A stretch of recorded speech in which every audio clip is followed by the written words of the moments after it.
Hey guys, Jeffrey Leon. Welcome to this edition of Satan's Strategic Command, dedicated to the advancement of Christian theology, explicating the mark of the beast. May God bless the reading of His holy word. Okay, in the last few lessons we have been discussing Revelation 17, 1 through 6, which is the passage in my mind. It's the clear, and it's the culmination of the passage in my mind. And specifically verses 3 and 4, where the word of God says, "And I saw a woman sit upon a scarlet-colored beast, full of names of blasphemy, having 7 heads and 10 horns. And the woman was arrayed in purple and scarlet color, and decked with gold and precious stones and pearls, having a golden cup in her hand full of abominations and filthiness of her fornication." Like I said, the last two lessons we discussed the beast, and then we discussed the harlot. And the beast, that in my mind, in my thinking, in my definition of my understanding in Christian theology, I understand the beast as the full manifestation of satanic power incorporated into the hearts of all flesh. Okay, it's the incorporation of all flesh that's in the beast power. Which is manifest in Revelation 17, 3 and 4, and verse 17, where the word of God says, "For God hath put in their hearts to fulfill His will, and to agree and give their kingdom unto the beast, until the words of God should be fulfilled." So there it is. The beast, the full manifestation of satanic power incorporated into the hearts of all flesh. And the harlot as the highest manifestation of satanic power concealed in a fraudulent cloak of righteousness. 2 Corinthians 11, 13 through 15. It's Satan's seat among the children of man. Satan's greatest tactical advantage over man, as concealed within a position of righteousness within man. So, in this lesson, I want to discuss with you guys the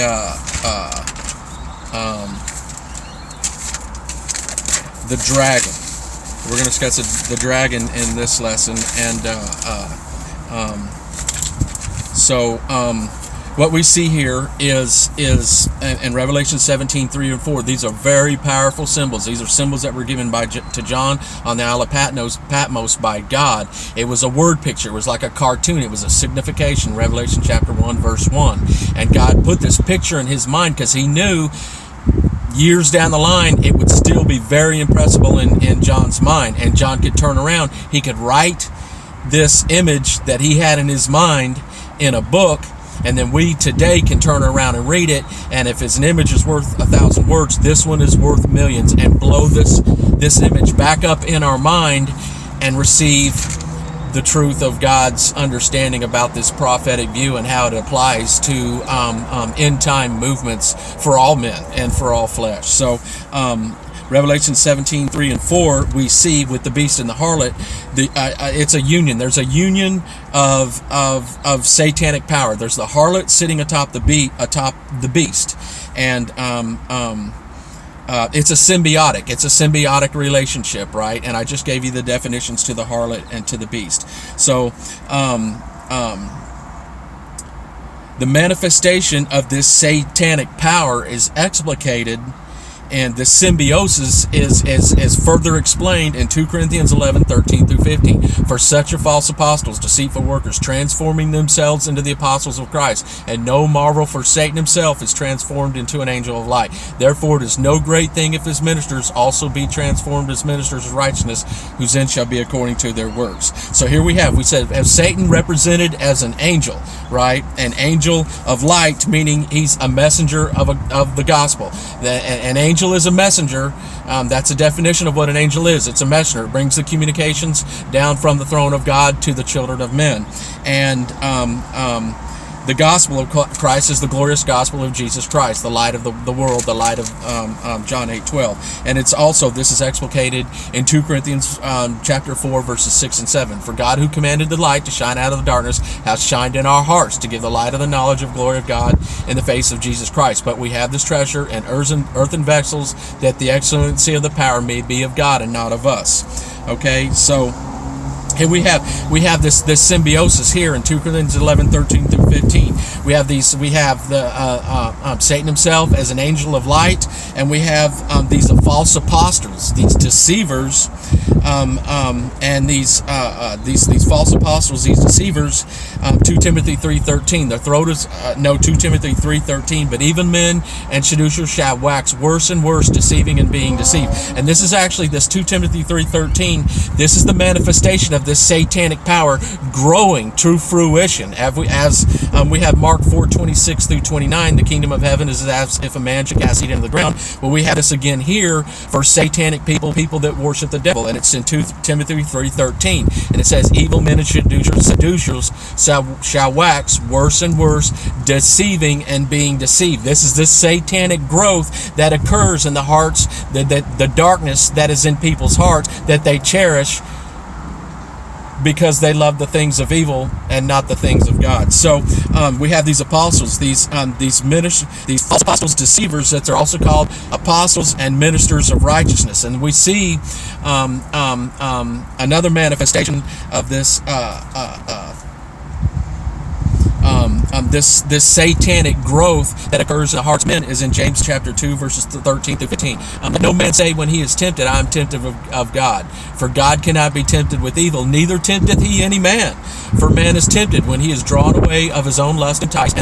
Then with lust hath conceived, it bringeth forth sin, and when sin is finished, it bringeth forth death. So this is just it's an even more explicative passage of 2 Timothy 3:13 that says, "Evil men and seducers shall wax worse and worse, deceiving and being deceived." It's the fruition of service to death, the lust of flesh, lust of eyes, and the pride of life, which is described as the Antichrist power in 1 John 2:15 through 18. And it's the culmination of what this power leads to for a man, and both as a natural man and as a spiritual body also. So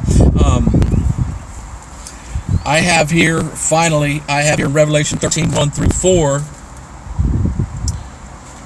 The Word of God says, "And I stood upon the sand of the sea, and saw a beast rise up out of the sea, having 7 heads and 10 horns, and upon his horns 10 crowns, and upon his heads the name of blasphemy. And the beast which I saw was like unto a leopard, and his feet were as the feet of a bear, and his mouth as the mouth of a lion. And the dragon gave him his power, and his seat, and great authority. And I saw one of his heads that was wounded to death, and his deadly wound was healed. And all the world wondered after the beast. And they worshipped the dragon, which gave power unto the beast. And they worshipped the beast, saying, Who's like unto the beast, who is able to make war with him?"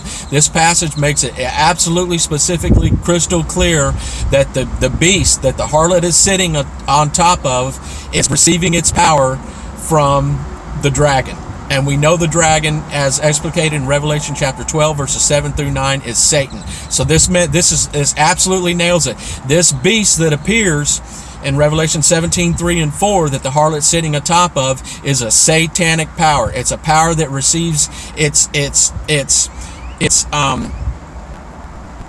seal, its work, and as the image of the beast appears, but it receives its seal of authority from Satan, right? And that we know the seal of Satan occurs with the image of the beast, Revelation 13 through 15. So here we have Revelation 17:3 and 4. The harlot sitting on top of the beast. The beast is receiving its power from Satan, right? And so there's no mistaking it. The dragon and Satan is giving the beast its power, and we know the beast is the incorporation of the seat of Satan into the hearts of all flesh. It's 2 Corinthians 11:13 through 15. For it is no great thing if his ministers also be transformed as ministers of righteousness, whose end shall be according to their works. And we know their works as according to satanic power. John 8:44, "You are the father of the devil, and what your father you will do. He was a murderer from the beginning and abode not in the truth. He is a murderer to fulfill all his lusts, as that is incorporated into a man, into the image of the beast." So,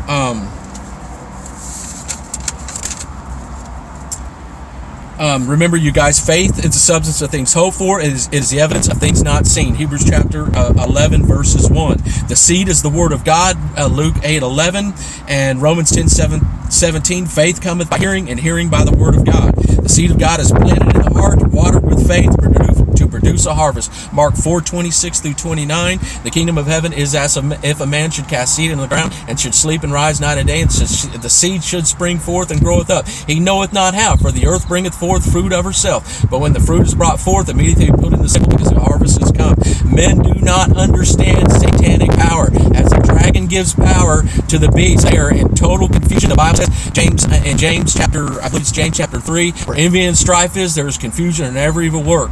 And this wisdom descends not from above, it is earthly, sensual, and devilish, and they're going into nowhere but darkness and eternal condemnation before the face of God. So, remember, guys, Jeffrey Lee Owen, if you're edified by this program, please hit the like button and to subscribe to this channel to receive notifications of future installments. Thank you so much.